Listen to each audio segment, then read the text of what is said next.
Bienvenida, bienvenido a Pipas y Charloteo. Hoy vamos a disfrutar del capítulo 4 de Hartos sin H. Pero antes de entrar en materia, quiero haceros un breve resumen de lo que llevamos hasta el momento. Los 3 primeros capítulos, Luismi los engloba dentro de una trilogía titulada El grito sordo, centrada en la figura de 3 hombres, Ignatius Farray, el payaso y la figura del juglar, centrándonos en Bob Dylan. Pues bien, en este capítulo 4 comenzamos una nueva trilogía titulada El silencio escandaloso, donde nos centraremos en las voces femeninas.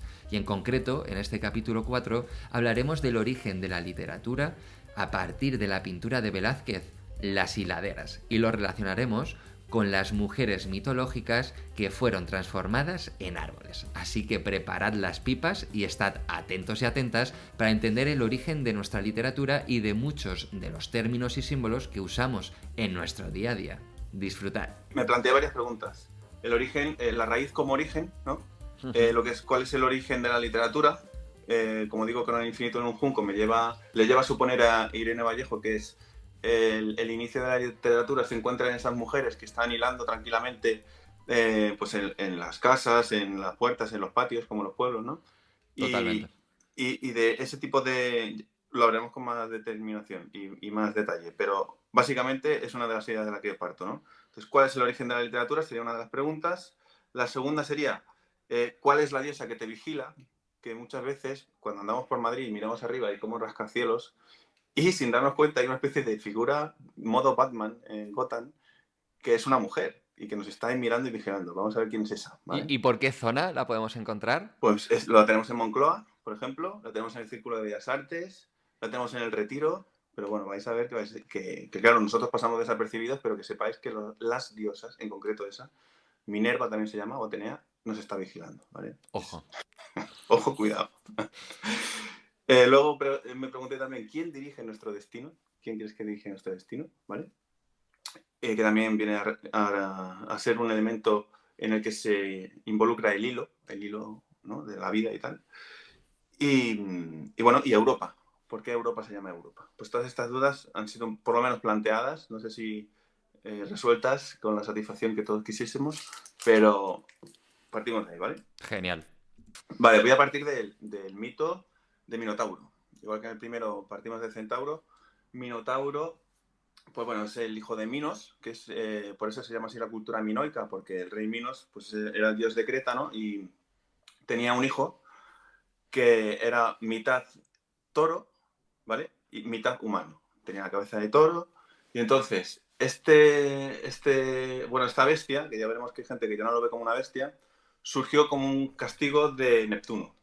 Vale. Porque, a ver, el rey Minos dijo, dame lo que sea y yo eso lo sacrifico. Entonces, Neptuno lo que hizo salir un toro hermoso de las aguas, ¿no? Era tremendo. Entonces, le gustó tanto el toro a Minos que se lo quedó y en lugar de matar a ese que le había regalado el dios, pues mató a otro. El dios se dio cuenta y se vengó. Y es que es muy fuerte, tío. ¿Sabes cómo se venga, no? Se venga haciendo que su mujer se acueste o sea violada por un toro y entonces de ahí nace esa bestia que como se arrepienten de cuando nace de lo que ha salido, pues la madre por pena no quiere matarlo, obviamente porque es su hijo, entonces construyen un laberinto gigante para que lo metan ahí al Minotauro, no haga daño a nadie, siga estando y nada, y viva ahí.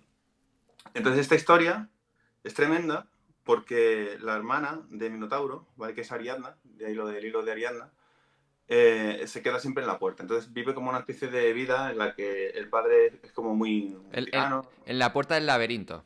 Sí, la puerta del laberinto. Bueno, está por ahí siempre, ¿vale? ¿Y qué pasa? Que hace un pacto Minos con el dios de Atenas, en ese caso era, no, el dios, perdona, el rey, ¿vale? Y le dice que mantendrá la tregua siempre y cuando los atenienses le den de comer a ese toro. Y los atenienses son gente que venía, se metía dentro del laberinto y el Minotauro se los comía, los mataba, tal. Esa es la leyenda, ¿no? Entonces, Teseo se enteró de esto y dice, esto no puede seguir así porque estoy perdiendo a mis mejores soldados. Lo que voy a hacer es, voy a ir yo de Atenas, el rey de Atenas, y me lo voy a cargar directamente, así no pierdo tantos soldados. Vale. Cuando llega a la puerta le dice Ariadna, mira, te voy a dar este hilo, entonces tú cuando entres en el laberinto puedes matarle y una vez muerto lo único que tienes que hacer es volver hacia atrás con el hilo y ya está, y nos vamos por ahí. O sea, la hermana le daba igual que su hermano muriera.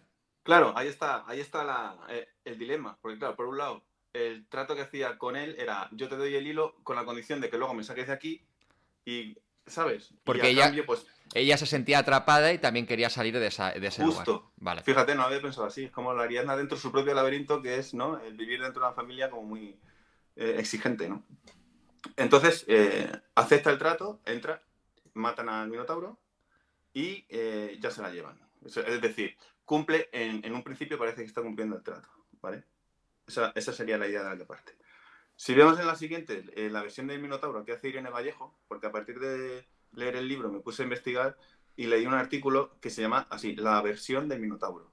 Y lo que hace ella es comparar el confinamiento en casa con esto del COVID y tal, y lo que hacía era ver cómo nosotros en el fondo éramos una especie de bestia metida entre unos pasillos, que al final lo único que teníamos que hacer era ayudar. O sea, me gusta mucho la idea de la ayuda, ¿no? Y luego hay otra frase al final del documento o del artículo que es: los minotauros más sabios aprenden a domesticar sus laberintos. Es una frase que me la apunté y digo, qué fuerte, o sea, qué bueno que lo que sea domesticado no sea la bestia, ¿no? Para que esté bien, sino que sea el propio laberinto el que se convierta en algo doméstico para tú poder mejorar.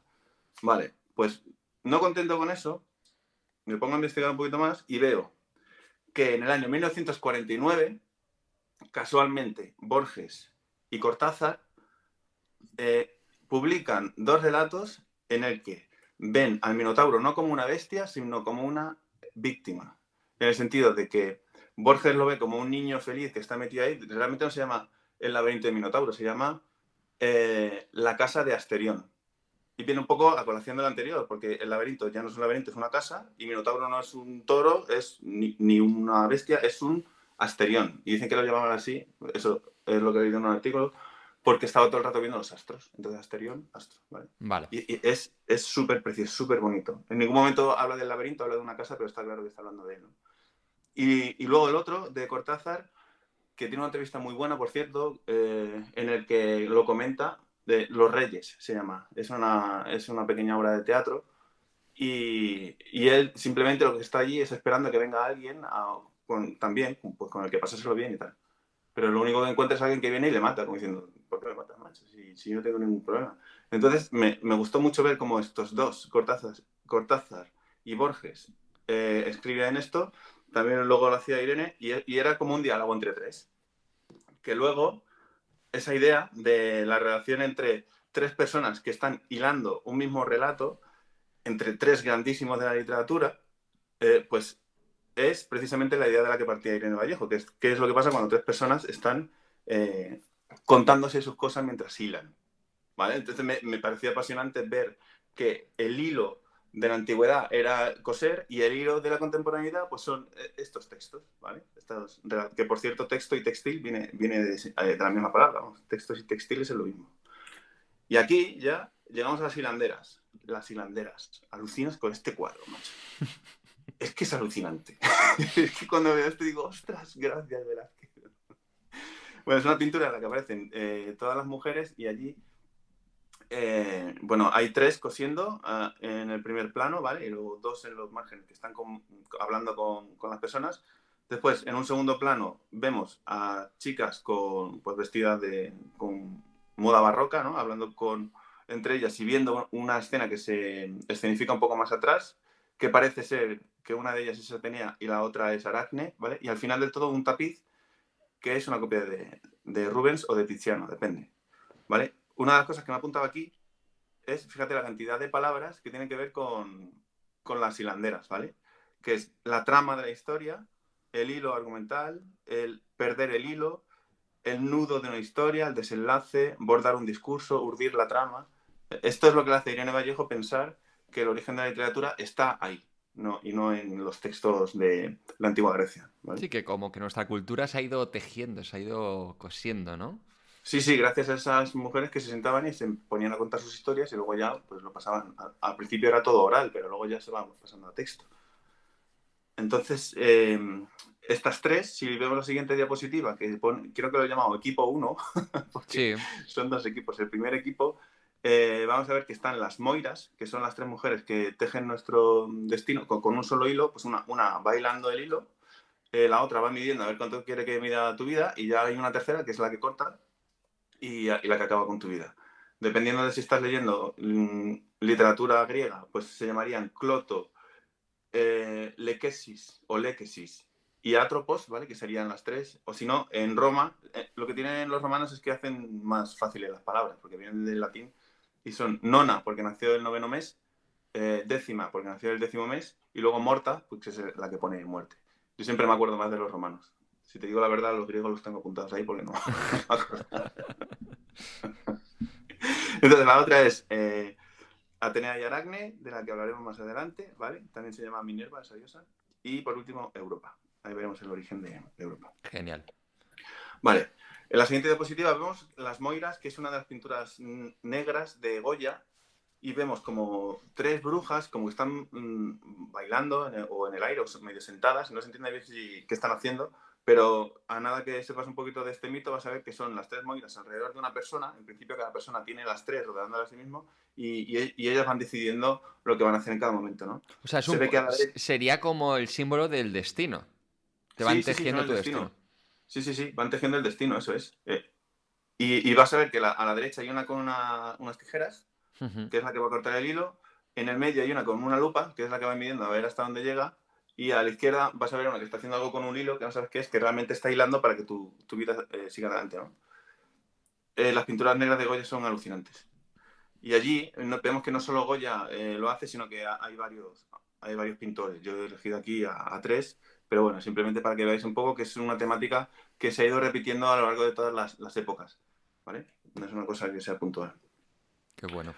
Ahora quiero que veáis la pintura otra vez y miréis cómo cambia el cuadro cuando después de haberte explicado esta historia, pues hay un contenido que hace que eso se enriquezca la mirada, ¿no?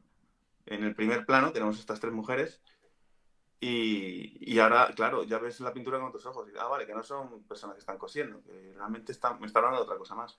Lo que me gusta de Velázquez es la naturalidad con la que lo hace. Tú Sí, puedes sí. entenderlo y te gusta, puedes no entender la historia y también te gusta. Porque...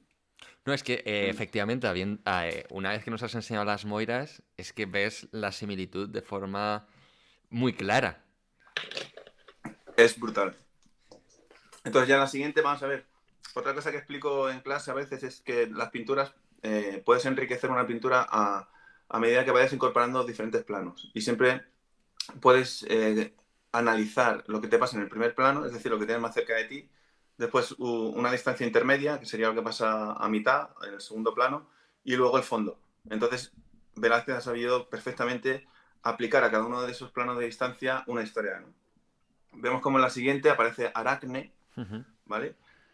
Aracne o la dialéctica es una pintura de Veronés de 1577 y fíjate, llama dialéctica a Aracne, o sea, otra vez vuelve la relación de establecer mediante la dialéctica, es decir, de bloques de información a través de un texto, el sentido de literario, ¿no? De estar ya no hilando, sino tejiendo, decir, vale, esto es lo que he construido, esto ya está construido, ¿no? Y esta historia es brutal. Y vemos también que no solo sucede en esa época, sino que toda la historia del arte está impregnada de este mito que desde que empieza hasta que continúa. Sí, Y por último, se podría incluso, todo lo que me estás contando, o sea, se podría llegar a la conclusión de que la literatura empieza en el arte en el sentido de en los propios cuadros, que era una forma de escribir, pero de forma sí, diferente. claro, es que hay que pensar también que muchas veces las personas no sabían leer. Ha habido un gran eh, periodo en el que el ser humano ni sabía leer. Entonces, las pinturas eran como un acceso a esos cuentos. Durante prácticamente toda la Edad Media, la mayor parte de las pinturas eran representaciones icónicas y conceptuales para aquella gente que no sabía leer. Llegaba uno y se lo explicaba a través de esos iconos, ¿no? Entonces, aquí también está eso. Ahora, lo que está pasando es un poco al revés, que ves la pintura y no la entiendes. Sí Claro, sabes leer, todo el mundo sabe leer y todo el mundo sabe escribir, pero luego no está educada la mirada. Entonces, totalmente. mm, Desconoces la representación. claro. Entonces, bueno, estas clases y todas las demás, las que sean en cualquier colegio, pues aprendes un montón, ¿sabes? Y hay una autora contemporánea que me alucina, que estaría aquí otras 2 o 3 horas hablando de ella, que se llama Louise Bourgeois, que toma como referencia en su vida todas estas cosas. De hecho, formaba parte de una familia de gente que tejía, entonces ella vincula mucho la araña a su vida, pero bueno, eso sería un capítulo aparte, ¿sabes? Es alucinante. Qué bueno. La historia, si pasas a la siguiente vas a ver que en el segundo plano, como te digo, hay una especie de guerrera con la mano levantada y otra mujer, ¿vale? La mujer esa que tiene la tela en la mano es Aracne y la otra es Atenea. La historia cuenta que había una rivalidad tremenda porque ella le retó a ver quién hacía el mejor telar.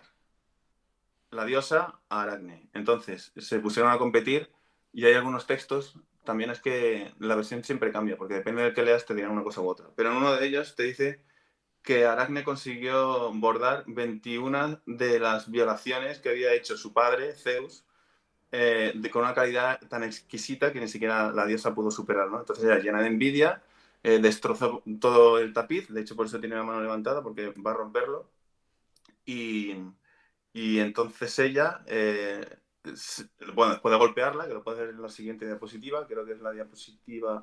¿No está la de que le pega? No, porque la siguiente sería Atenea. Vale.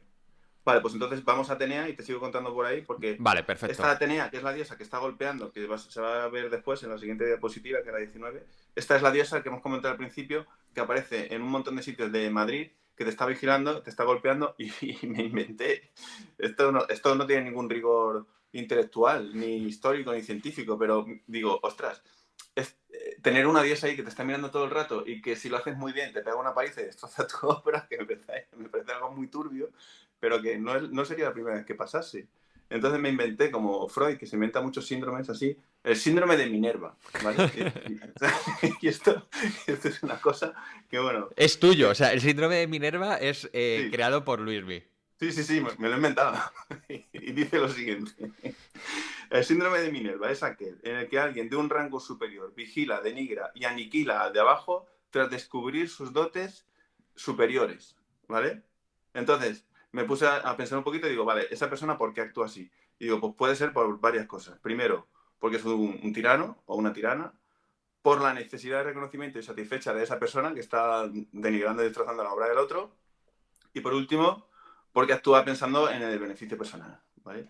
Entonces, está bien, siempre que ocupes un rango de poder, que te plantees si tienes el síndrome este de Minerva o no. Qué bueno. Pues me parece muy acertado, ¿eh? Porque mucha gente, en vez de querer rodearse de los mejores en sus equipos, etcétera, busca a lo mejor personas muy mediocres para seguir destacando, porque le da Sí, miedo el hecho de que alguien pues pueda destacar con X habilidad, etcétera, que para mí sí, esos son malos líderes. Para mí un buen claro, líder es saber de qué equipo rodearte al máximo, en el sentido de que cada uno es experto en X materia, y tú eres el que sabes orquestar y encajas esa creatividad para llegar a la máxima productividad o mejores resultados, ¿no? claro. Y que eso lo decía Da Vinci, que ojalá eh, todos los alumnos fuesen mejor que su maestro. La cita textual es: mal alumno aquel que no supera a su maestro. Era Verrocchio. O sea, yo como maestro, ojalá todos mis alumnos me superasen. Es que ojalá, ¿sabes? Porque Claro. lo que no quiero es mantener un puesto de poder, que además es una responsabilidad enorme. Que, bueno, es mejor hacer cosas buenas, ¿no? Entonces aquí está Aracne haciendo cosas chulísimas. Y bueno, después de darle una paliza a esta diosa a Aracne, eh, también me gusta cómo lo cuenta, porque dice que la pobre diosa se apiada de Aracne porque la cuelga como de un árbol y tal, y dice, ostras, igual me he pasado. Y entonces la convierte en araña. Qué Y por eso se fuerte. llama Aracne. O sea, Aracne viene de araña por eso. Y la condena ya a tejer siempre como una especie de monstruo que tiene que estar siempre tejiendo con la boca, para que la gente, si admira algo, fuese su obra y no a ella en sí, porque realmente lo que estaba era un poco también celosa y eso. O sea, Y que eso es el increíble. objetivo de eso es que la gente se centre en la creación, como bien has dicho, y se olvide del bicho, en este caso la araña, en Claro, Aracne, etcétera. de admirar al creador. O sea, como la diosa lo que quiere es que no se admire al creador, pero sí la obra, que a lo mejor ha sido ella la que ha propuesto, ¿no? Entonces, no sé, me parece tremendo. A ver si lo incorpora ahí Freud a sus estudios, allí donde quiera que esté. Hola, Freud. Bueno. Qué bueno. Bueno, pues vamos otra vez a pintura con esta nueva historia. Ya tenemos un segundo plano de profundidad en el que podemos entenderla. Y por último, al final hay un tapiz que es Europa, el que eligió Velázquez para representar fue una pintura de Tiziano. Aquí te he puesto dos porque parecen la misma, pero uno es de Tiziano y otro es de Rubens.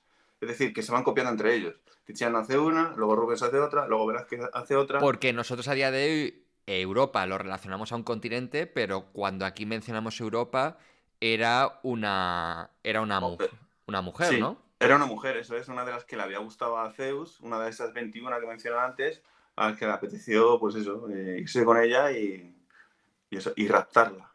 Raptarla, que nosotros, como te comentaba ayer, raptarla, la palabra rapto, que viene de rapere, rapere en inglés es rape, que es violación, o sea, han mantenido la raíz con el significado. Aquí en España, o en español, en castellano, decimos rapiña, cuando robas muy rápidamente, ave rapaz, que es la que como agarra muy rápidamente y se va también, y alguna más por ahí había. Pero la cosa es que nosotros entendemos que el rapto es algo que yo secuestro, me das dinero y te lo devuelvo, pero realmente cuando vemos un título en el que pone el rapto de no sé quién, es evidente que esa persona ha sido secuestrada y seguramente violada. Lo que pasa es que si te ponen ahí en los títulos la violación de Europa, pues la gente se quejaría más. Pero realmente el rapto de Europa significa, pues eso, la violación, el secuestro y violación de Europa. Y que me parece tremendo también, otra vez, la idea del toro violando y que encima de Europa, el continente europeo, se llame como una mujer que ha sido sometida a eso, a una violación, ha forzado la voluntad, la ha destrozado. Y otra vez, hoy estaba inspirado mientras hacía esto, porque le das a la siguiente diapositiva y digo, ¿por qué se llamará Europa Europa? Y hago un dibujo así como muy cutre, en el que se ve España, que sería la cara, la bota sería la de Italia, el brazo roto bueno, mutilado ya, de hecho, porque Gran Bretaña ya sabe dónde está. Y luego, pues eso, el toro ya te puedes imaginar quién es, ¿no? Sí, Y sí, digo, sí. "Ostras". Es como ponerle el nombre a alguien, era premonitorio, ¿no? Haberle llamado Europa, a Europa. Muy bestia, ¿eh? Que seamos ignorantes de dónde viene nuestra cultura popular, ¿eh? Es demasiado, y es que arrastramos tanto que lo arrastramos y no somos conscientes. A nada que lo señales lo ves y te sientes incluso mal. O sea, yo a medida que estoy hablando me estoy sintiendo mal porque estamos participando inconscientemente en todo ello. Hmm.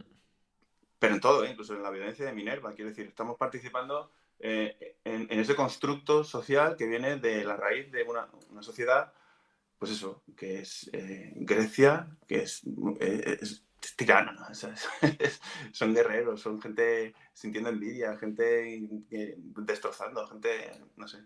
Muy bestia. Y de hecho esta trilogía que se llama El silencio escandaloso es porque todas esas personas que no estaban participando de eso y no han sido los héroes, no han sido mencionados como las grandiosidades de la historia, han sido precisamente las más importantes en el sentido de que han sido las que nos han permitido hilar y llegar a eso. O sea, no hay textos que hablen de estas mujeres. Me refiero que si Irene Vallejo llega a la conclusión o a la suposición de que el origen estaba ahí, no ha sido porque ellas hubiesen dicho, oye, mira, estamos aquí contándonos historias. El primer texto conocido de una persona, firmado por una persona, es de una mujer. Y habla precisamente de eso, de cómo entra una diosa dentro de ella, le inspira y ella escribe. Pero ahí no hay, o sea, no hay gloria, no hay necesidad de reconocimiento, no hay un posicionamiento de ella, es como simplemente he hecho esto es lo que hay, ¿sabes? Y esa es la parte bonita de esta trilogía que quiero mencionar, de vamos a estar ahí escuchando esas voces que no han sido tan escuchadas, ¿no? Qué Que las bueno. otras han sido demasiado escuchadas y además han condicionado todo. Incluso el Imperio Romano también ha condicionado el sistema legislativo, y el Imperio Romano no deja de ser una copia de la antigua Grecia. Entonces empiezas a ver todo en conjunto y dices, ¿cuándo saldremos de aquí? Sí, ¿Cuándo un saldremos? efecto dominó. Sí, Y después de este mapa que en el que puedes hacer la analogía del toro y Europa, volvemos a ver el cuadro, ¿no? claro, Europa ya sería el tapiz que está al final de todo, ¿vale? Entonces ya tenéis los tres planos de profundidad, de distancia, con la carga y el contenido histórico, conceptual, simbólico que arrastramos hasta el día de hoy. Pues esto es una pasada. Por eso es una de mis pinturas favoritas de Velázquez. Es tremenda. Lo que tú bien has dicho, que en muchas ocasiones nos ponemos frente a un cuadro y desconocemos todo lo que hay detrás y todo lo que quiere transmitir. Entonces eso también Claro, es triste, el no llegar al no tener la mirada entrenada, ¿no? Al no tener ese conocimiento, como bien has dicho claro. antes. Sí, pues acabamos haciendo logaritmos neperianos en base, o como sea, yo qué sé. Y luego, pues nada, pues esto no se puede. Ves una imagen y no sabes qué significa, pero ves una hipérbole y la localizas y dices, bueno, vale, Claro, que están bien las cosas, o sea, no quiero comparar, pero quiero que seamos conscientes de que la educación de la mirada es igual de importante que la educación en ciencias, claro, ¿sabes? Bueno, pues si quieres pasamos ahora a Ariadna, que la hemos dejado ahí en la puerta del laberinto, efectivamente. ¿vale? Y vamos a ver qué ha hecho Ariadna. En casi todas las pinturas que veáis de Ariadna, seguramente la veáis ahí como lamentándose cerca de un río, o viendo un barco que se va, o a la puerta de un laberinto, como te he dicho antes. Y hay un texto aquí en carta a Teseo, ¿vale? En la obra de Ovidio, Heroides, dice lo siguiente. Es un lenguaje obviamente de la época que dice, y estando entre la turba, entronizado, será por ti con Fausto referido cómo le diste muerte al hombre toro, quedando en el laberinto confundido. Con majestad y amplifico decoro, cuenta después que de ti fui dejada. Esta es la carta que le escribe a Teseo, como diciendo, macho, que me has dejado, porque lo que hace Teseo es que la abandona en una isla. Entonces esta carta va de decir, vale, me has abandonado y yo sé que tú lo que vas a hacer es llegar allí como diciendo, qué bien, he matado al Minotauro, no sé cuántos, como que te van a gloriarás por eso que has hecho. Y ahora lo que tendrás que decir también es que me has dejado abandonar una isla, es que no se te olvide.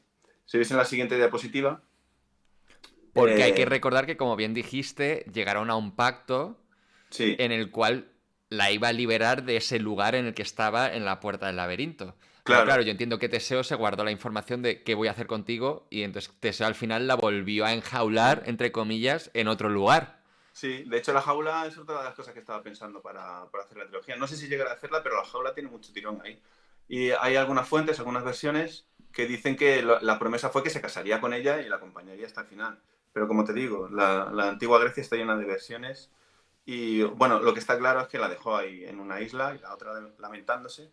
La siguiente vamos a ver una diapositiva de Teseo.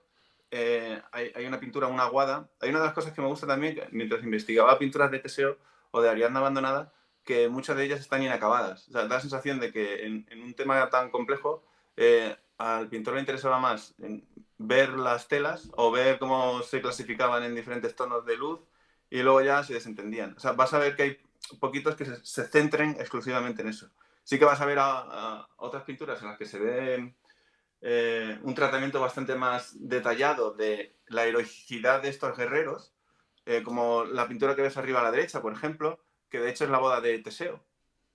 Sí. Perdona, ¿te acuerdas cuando hablamos del centauro Quirón y hablamos de Pirito, que había una boda que llegaron todos como la barbarie frente a la civilización? Sí. Pues Teseo estaba participando en esa batalla también. Es decir, que la abandona y empieza a vivir batallas de ese estilo. Lo que me llamó la atención fue que eso está perfectamente detallado, perfectamente estructurado, que le han dedicado muchísimo tiempo, han intentado ensalzar esa actitud, pero luego la otra de la mujer pobrecita mía, ahí en la isla, pues dice, bueno, así a lo mejor, bueno, bien. Sí, Entonces, no, que no ha habido representación del abandono claro, de la mujer en la isla. las hay, pero no con tanto esmero, podríamos decir. Entonces, es Vale. una cosa que me llamó la atención durante la investigación.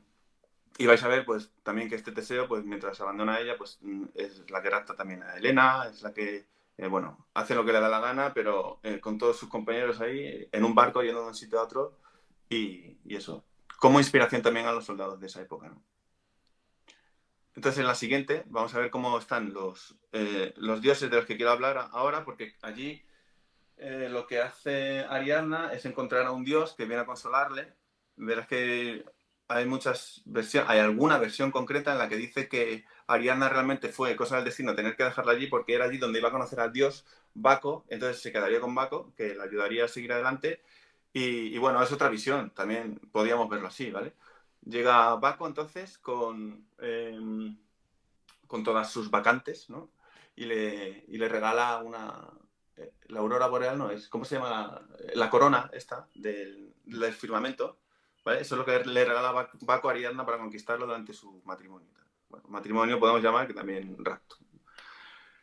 El hermano de Baco es Apolo y hay una cosa también que quería centrar un poquito la atención, es la mujer árbol, que será la última parte, pero una de las cosas de las que me gustaría hablar también es de las madres de los dioses, porque una de las temáticas de las que se habla poco en el arte es de la maternidad. Es decir, al ser una historia del arte tan centrada en el hombre, hay muchísimos conceptos y temas que hemos dejado de lado, entre ellos el de la maternidad, o sea, el apego, la ayuda, el cuidado, todo eso. Sí que hemos hablado de la muerte, hemos hablado del sufrimiento, hemos hablado de Dios, del conflicto con el hombre, de la autodeterminación, todo eso está muy bien construido, ¿no? Pero lo que es el tema de la maternidad no está. Entonces, en vez de hablar de dioses, he dicho voy a hablar de la madre de los dioses. Porque la madre de Baco, ¿vale? Se llama Semele. Y bueno, la historia cuenta que Hera y Zeus, que era matrimonio, pues era muy celosa porque Zeus estaba todo el rato yendo con quien le diese la gana, ¿no? Se convierte en un tío muy bueno porque siempre se transforma en cosas y empieza a tirarle fichas a Semele. En ese momento Hera se enfada y dice, oye, que sepas que con quien te estás acostando es con un dios que es mi marido y que estoy muy enfadada. Así que entonces ella como que no se lo cree y le pide que por favor dé alguna muestra de que él es un dios y que no, joder, que porque a ella como se entera de cómo sea verdad lo que está diciendo Hera, pues entonces le va a caer una buena, porque era muy vengativa además. Y entonces ya Zeus, cuando la deja embarazada, dice, bueno, venga, ahora que me estás pidiendo esto, pues te voy a demostrar quién soy de verdad. Y ahora se convierte en el verdadero dios que es un montón de truenos y rayos, y la pobre Semele pues se convierte en ceniza, o sea, la quema, la mata allí directamente, con la cosa de que queda el feto de Baco y Zeus se apiada, ¿no? Los piadosos que son los dioses griegos, y se la cose en el muslo, en la pierna, a Apolo. O sea, el feto todavía sin formar de Semele, se lo cose otra vez, lo de coser en la pierna, y gracias a eso, pues consigue salir de la pierna el dios. Vas a ver en la diapositiva que abajo hay una pintura de cerámica en la que hay un dios saliendo de una pierna, pues que sepas que ese es Baco, porque ha nacido a partir de la pierna de Zeus. Madre Y mía. por eso es alucinante, ¿no? Y luego su hermano, que es Apolo, igual, si Baco es el dios del vino, del caos, de la locura, tal, pues Apolo sería el dios de la perfección, de la armonía, de la belleza, no sé qué. Y bueno, en este caso también, Hera se enfada con la pobre Leto porque Zeus la ha violado también y le prohíbe a todas las tierras que esta mujer dé a luz a sus hijos en la que sea, cualquier tierra. O sea, Hera dice, quien dé cobijo a esta mujer para que tenga los hijos de mi marido será condenada por siempre. Entonces, lo que pasa es que al final retrasa muchísimo el parto, ella, porque claro, empieza a sufrir unos dolores tremendos y encima son gemelos, te puedes imaginar, y da a luz después de mucho tiempo, después de lo que tenía que haber nacido, con muchísimo dolor. Y ahí es como nace Apolo y Artemisa, ¿vale? Vale. Para que veáis, eh, Baco y Apolo serían hermanos, porque tienen el mismo padre Zeus, ¿no? Ujú. Y luego Nietzsche lo toma para hablar de la teoría del hombre, que tiene dentro de sí una parte como más armónica y otra parte como más caótica, que es un poco el tema que hablamos la otra vez de civilización y barbarie. Y entonces a partir de ahí genera una gran parte de su filosofía Nietzsche, que es muy interesante verlo por ahí. Lo que le pasa a Apolo es que se enamora también de a diestra y siniestro. A veces es porque Cupido le tira flechas, porque sabes que Apolo también tenía flechas, entonces estaban como compitiendo cada 2 por 3. Y cuando te dan una flecha de esas, te enamorabas y en una de ellas hace que se enamore de Dafne, pero se vuelve completamente loco, ¿no? Y Dafne, como no quiere ser violada otra vez, entonces le dice a su padre que le convierta en un árbol. Entonces, el símbolo de la victoria, o sea, el laurel, que es lo que utilizamos para cocinar, pero también es el símbolo de los premios de cine, por ejemplo, ¿no? O me he laureado. Todo lo que tiene que Sí, ver con el incluso en las Olimpiadas, ¿no? La típica sí, imagen del las laurel. Olimpiadas, los emperadores romanos, que tienen aquí un laurel, o cualquier estatua que veáis que tiene aquí un laurel, que sepáis que es Baco. Uy, Baco, perdón, Apolo. Que Apolo, el hermano de Baco. Porque ha conseguido convertir a Dafne en un árbol, en un laurel, y, y, y nosotros interpretamos eso como símbolo del triunfo, fíjate. O sea, el triunfo ha sido que la hemos convertido en un árbol para que no la violen. Esa asociación directa, Es tremendo. nosotros seguimos dando premios con esos laureles sin saber muchas veces que la historia viene de ahí, ¿no? De ¿Y, y, conseguido. y por qué en un momento dado, que no sé si tienes esta respuesta, pero por qué eso se considera como un triunfo? El convertirla en laurel. Claro, Porque no fue violada. Claro, eso digo, claro, eso es lo que me planteo yo. Eso es una reflexión personal, no es que haya una respuesta objetiva. Es decir, ¿qué es lo que te hace considerar que esto es un triunfo? Pues imagino que es el hecho de eso, de que ya no chilla, ya no grita cuando la persiguen, ¿no? Digo yo, no sé. Está abierta a muchas lecturas, pero yo la que doy es esa. Claro. Entonces, historias de Apolo persiguiendo a mujeres la vamos a ver en más sitios. Aquí, en el siguiente caso vamos a ver el nacimiento de Adonis, ¿vale? En este caso fue convertido en mirra. En este caso hay incesto. Es el padre el que se acuesta con la mujer, da a luz a Adonis y la convierten en mirra. Es una historia un poco turbia también. Y por último, en la diapositiva número 32, quiero referirme a una tesis que hizo una compañera mía de Bellas Artes que se llama Valérie de la Dehesa.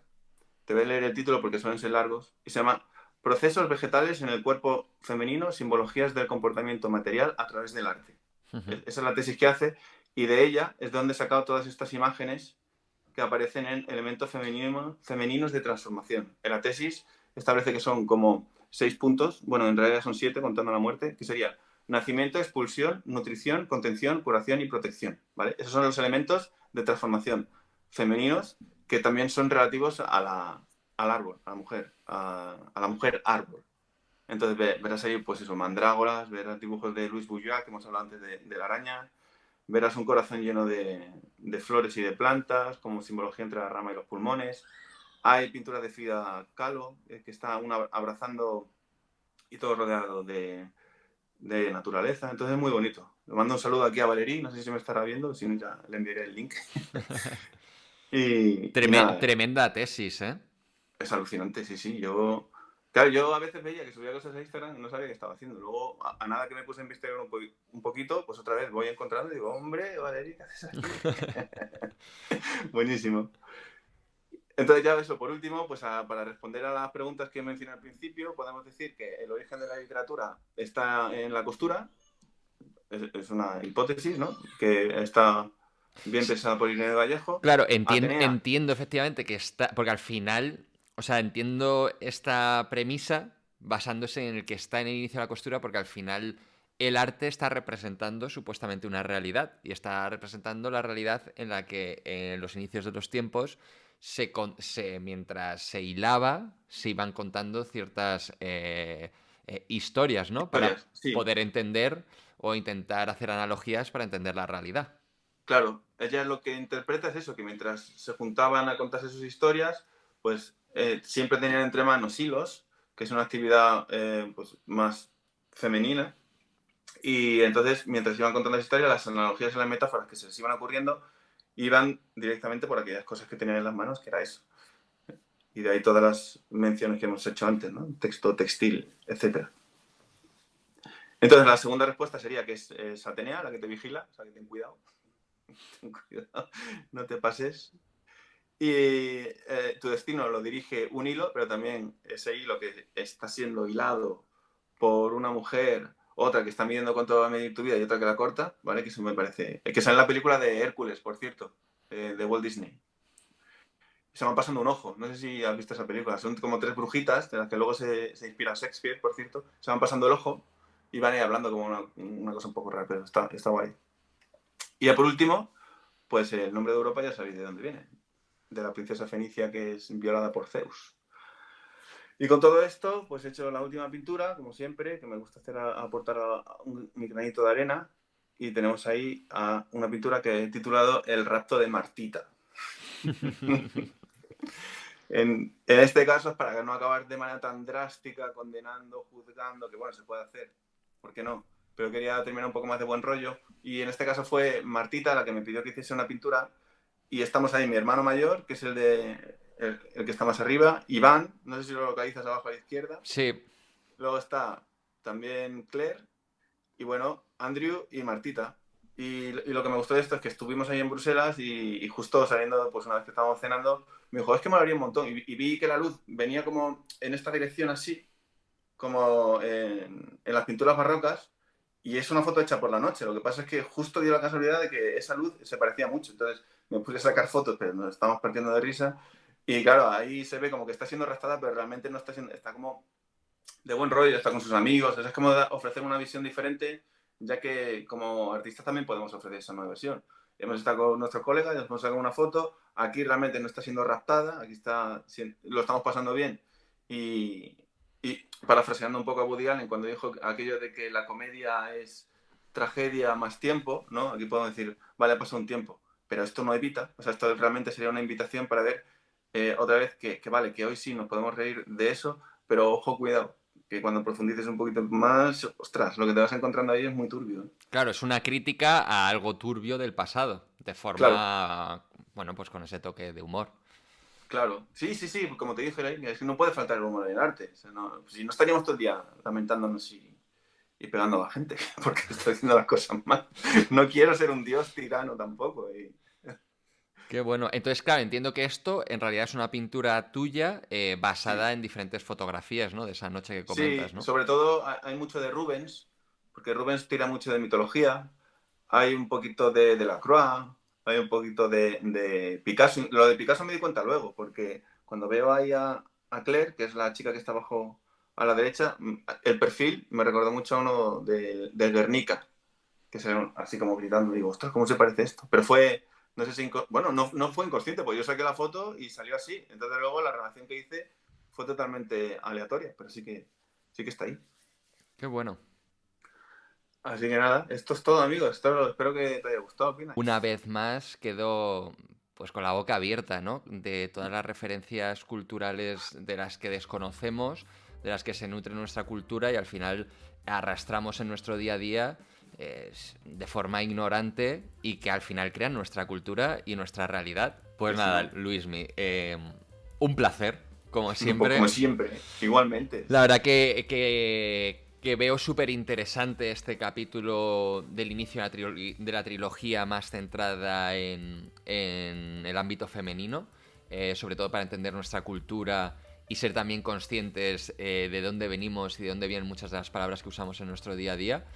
Y nada, o sea, deseando ya que vuelva el próximo capítulo y que vuelva esta sección para seguir aprendiendo y nutriéndome, porque al final con esto me di cuenta pues que tengo una ignorancia muy alta, ¿no? La mirada Pero, poco entrenada, pero bueno, gracias a pero que ti yo vamos también, Pina, creciendo. que de verdad que yo también, que yo me siento un ignorante. Yo lo que pasa es que luego me obsesiono con un tema, empieza ahí bum, bum, bum, bum, bum, bum, bum, bum, y yo sé que hay muchísimas cosas que se me escapan. O sea, que menos mal que somos ignorantes porque si no, no estaríamos haciendo esto, ¿sabes? Y diríamos, la vida es así, ya está. Yo todo lo que te traigo el último fin de cada mes es porque ese mes me he volcado a muerte y porque no tenía ni idea. Entonces yo sé que hay muchas cosas de las que cogeo y por eso me encanta hacer esto y por eso me vuelco tanto. Porque me sale solo y a la vez que me hace sentirme más ignorante, pues me hace sentir también que tenemos que profundizar más en todo esto. Pues lo dicho, Luis, un placer ir de la Igualmente. mano en este aprendizaje. Y nada, recordar a todas las personas que nos habéis seguido, que nos seguís, que luego nos veis en YouTube o que nos leéis en redes sociales, que es un placer que estéis ahí, agradeceroslo de corazón y que nos vemos en el próximo capítulo. Y que muchísimas gracias. Cuidaros Gracias, mucho. Pina. Cuídate, Un Luismi. abrazo. Chao, chao. Pasadlo bien. Fin de semana a tope. Domingo, a disfrutarlo. A Chao, chao. disfrutar. Chao, chao.